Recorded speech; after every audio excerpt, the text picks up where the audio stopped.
Hi everybody, welcome back to another episode on Troubles Restoration. In this video, we're back under the bonnet trying to finish the strip out.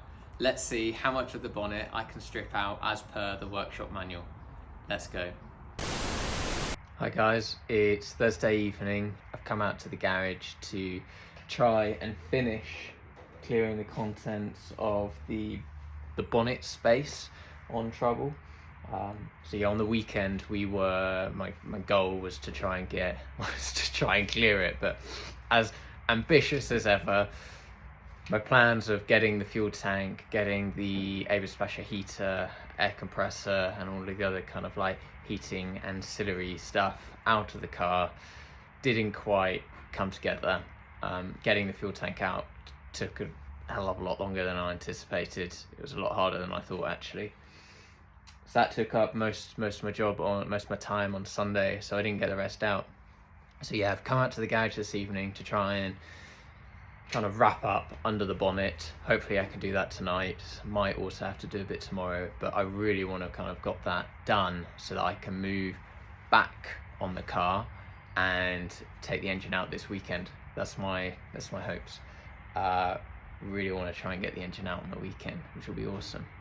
But yeah, so tonight's plan is Eberspacher, other kind of heating accessories, heating pipes and ducts, and the compressor for my air horns.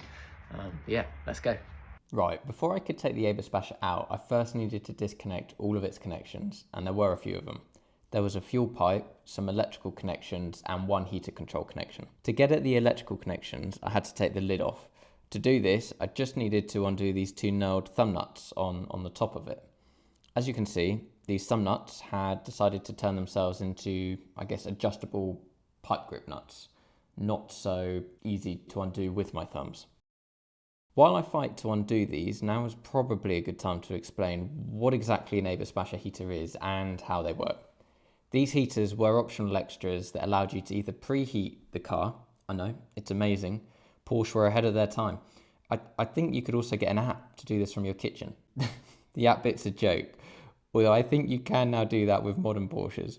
Anyway, yeah, they allowed you to preheat the car or maintain its temperature with the engine off.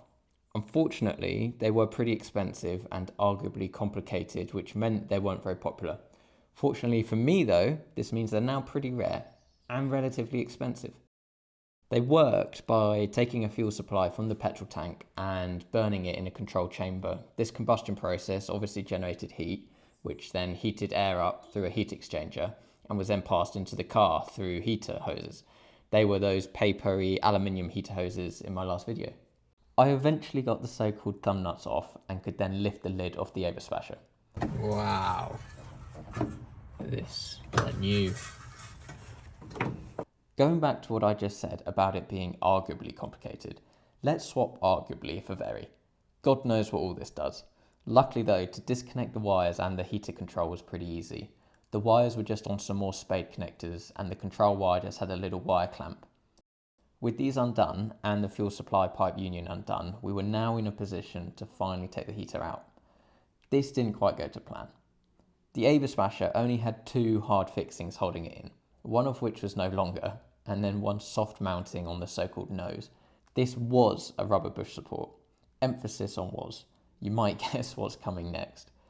In theory, you would just undo the two fixings, take the air intake and exhaust off the back, and then wriggle the nose out of the nose bush, and it would be out. The one fixing which remained went to theory. Taking the air intake and exhaust off was a different story. They would not budge. Similarly, the nose bushing did not want to move. As mentioned, these are pretty rare and now worth quite a lot of money. I've also been told that the exhaust on my heater is the beaver tail type, which is also very rare and a part that has never been reproduced. I hate having to damage anything to get it off, but these two parts being quite rare meant they had to come out unscathed and in one piece. Luckily, most of my battery box was now rust, and I had no hard feelings about cutting it up to get this out in one piece. So we managed to get the Eberspacher, Eberspacher, not sure, Eberspacher heater out, which was uber difficult. It actually has some exhaust pipes because it is just a mini flamethrower. On the back side, they go through a small bulkhead in the battery box, and one of them has a little pipe that goes over it here, and we just couldn't get it off for the life of us. So ended up actually having to, we cut the battery box out around it, which wasn't too much of a problem because the battery box is made of cheese. In fact, I think there's more of the battery box missing than there actually is battery box there. So yeah, not how we like doing things, but I don't think this was going to come out any other way really, and we did not want to cut this out. So it was the car over the Eberspacher. But yeah, so that is out. We stopped filming because it was taking some time and the time lapse was going on and on. But we did eventually get this out. So now we're on to fuel pump, bits of loom, compressor, and whatnot. The fuel pump's for the Eberspacher. Yes. Yeah, the pump is for this. Whether this goes back in, we don't know. Maybe not. Maybe more room for Ellie's shopping bags. Okay? Yep. You cut yours off, I sort of cut myself. Look at that one. Yeah. Do you think it's not bleeding because of barrier cream? I don't know. See, mine's really deep as well. Yeah, look at mine. Once me and my dad had finished comparing the cuts Trouble had given us while fighting with her rusty sheet metal, we started on removing the fuel pump which supplied the heater. This only had a strap around it, like an old school kind of Jubilee clip, which was holding it to the back wall of the battery box, and a nut on the end. This nut clamped the power supply cable to it. Both of these came undone without too much trouble. Feeling like we were making some good progress, my dad went in to go get some refreshments. While he was out of the garage, I decided to quickly take off the bonnet latch. The first thing I undid was the cable clamp, which connects the bonnet pull knob to the bonnet latch. A fun fact is that little bit of yellow cord is the emergency bonnet release. It's accessible from outside the car. I'm not going to tell you where outside the car, but basically it allows you to open the bonnet from outside the car if you lock yourself out, or if you don't have any keys to get into the car in the first place, like me. Next, I took off this spring return and finally just had 2 bolts to undo, which held the latch to the lock carrier on the inside of the bonnet. By this point, my dad had returned with some refreshments. I've got 10 mil. Yeah.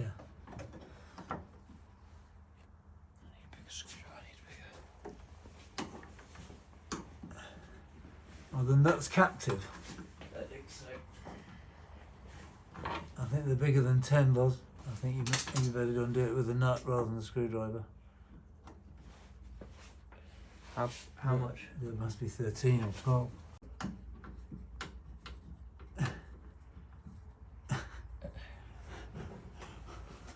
You can have a crack at that. You're going to make a comment. So the nuts and bolts holding on the bonnet release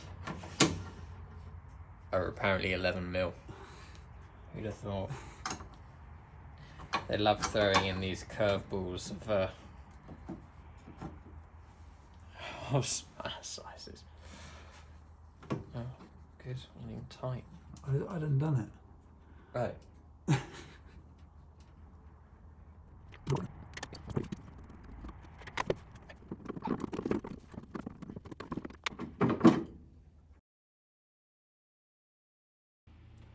Okay, so getting the bonnet latch off might not have been as quick as I had planned, but it was off. We then moved on to clearing the remnants of the heater. I just had a relay bank to remove. Like the fuel pump, this was also mounted to the back wall of the battery box, but with a bolt on one side of the wall and a nut on the other.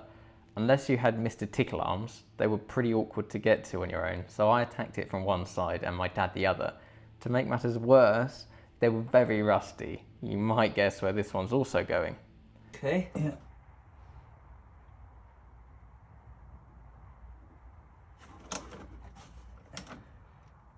Do you want? Oh shit! What's happened? I don't know. This is 9 mil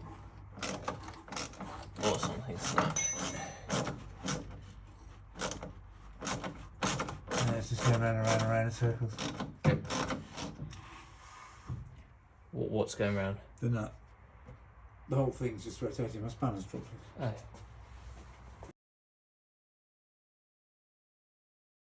Where did I go? I don't know. Here. Well, there, that's the nut.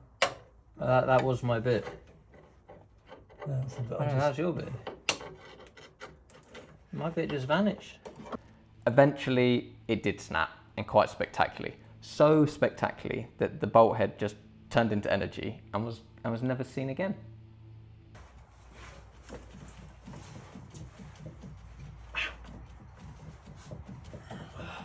With the top fixing vanishing, I just had 2 more fixings to undo to get this bank of relays off, a bottom fixing and a central screw. The bottom fixing was another bolt which went through the battery box back wall. Access to this was made significantly easier by the fact that the majority of Trouble's battery box floor was missing. There's an 8. Is that any good? Is it too small or too big? It was too small. I can't get it on. It's gonna be nice. It's too small. It's 9mm, yeah? Yeah.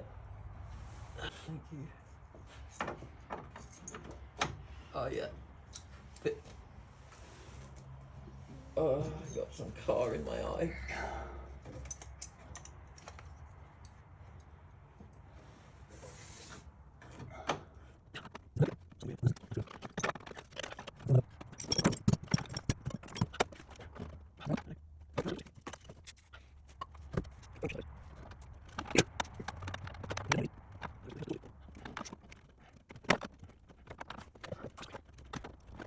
Sometime, about 10 minutes of boring footage and a lot of rust in my eyes later, I finally got the bottom fixing off, in one piece as well.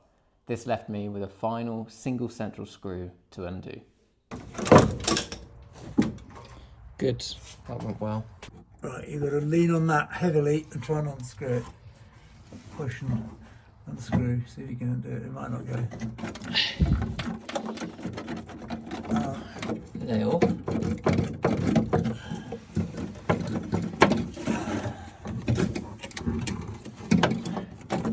There you go, yeah. Nice. Some relays. We can sort the bracket out later. Finally, we got the relays off. It only took 34 minutes. I'd say this is probably a record of some sort. You can decide whether that record is being for exceptionally fast or slow. No idea what they do. They were all for the Eberspacher. All of this for Yeah. the Eberspacher. I think so. Anyway, circling back to the aim of this video of seeing how many things I could remove as intended by the workshop manual. So far, we've cut the Eberspacher out of the battery box, not quite removed as intended. Next, I unscrewed the bonnet latch mechanism. This went something like the manual suggested. And finally, I snapped one of the relay carrier fixings. Strangely, the manual only talks about unscrewing these fixings, but there were 3 and I did attempt to undo it. Not perfect, no, but I'd say we're not doing too badly. Next, we moved on to taking the air horns, the air compressor off for Trouble's air horns. Oh, I'm just going to undo this screw. Yes, let's undo this.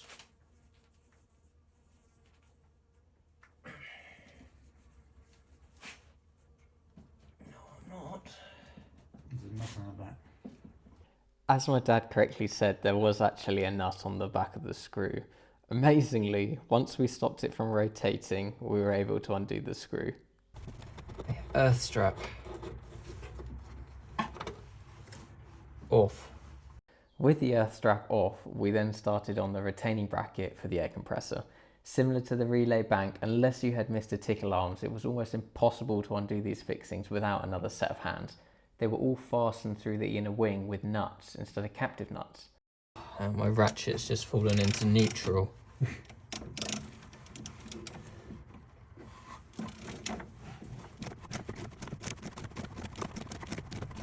How long's these studs? Quite long. It's just disappearing flush with a nut now, so you've got a width of a nut to go.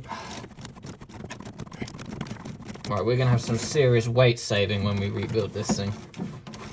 maximum 1.5 threads showing.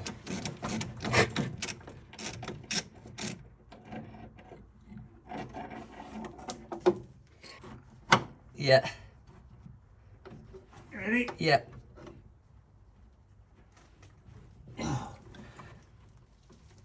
my hand is broken. Yeah. Not going. I need a breaker bar. I've got 3/4 breaker bar. But... Oh yeah, hang on. I'm only on a spanner. That's not fair. So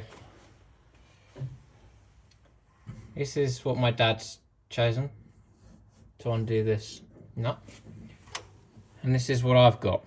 It's just, yeah, good. If you're wondering why having the shorter spanner isn't fair, it's all to do with the turning force known as torque. The longer the spanner, the less force you have to apply to generate the same turning force. For the nut to undo, I need to oppose the turning force that my dad is about to generate, but because my spanner is so much shorter, I'm somehow going to have to generate and exert much more force to do this. Applying this force with my hand is going to hurt. I'll put this in my hand because I'm sure this is going to hurt. Okay. Hang on. Right, I think I'm on. You on? Yeah. Nothing? Well, you're moving, aren't you? Am I? Well,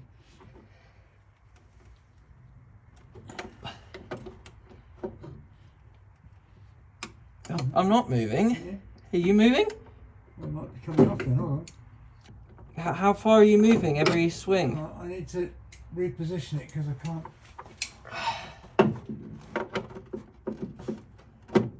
Okay. Yeah. Right, hold tight. Yeah, I'm holding. Ah, go. Quick. What? Go, just it hurts.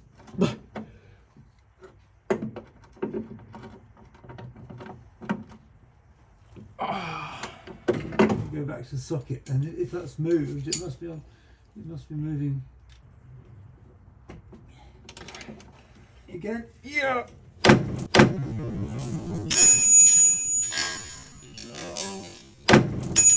Yes, it's off.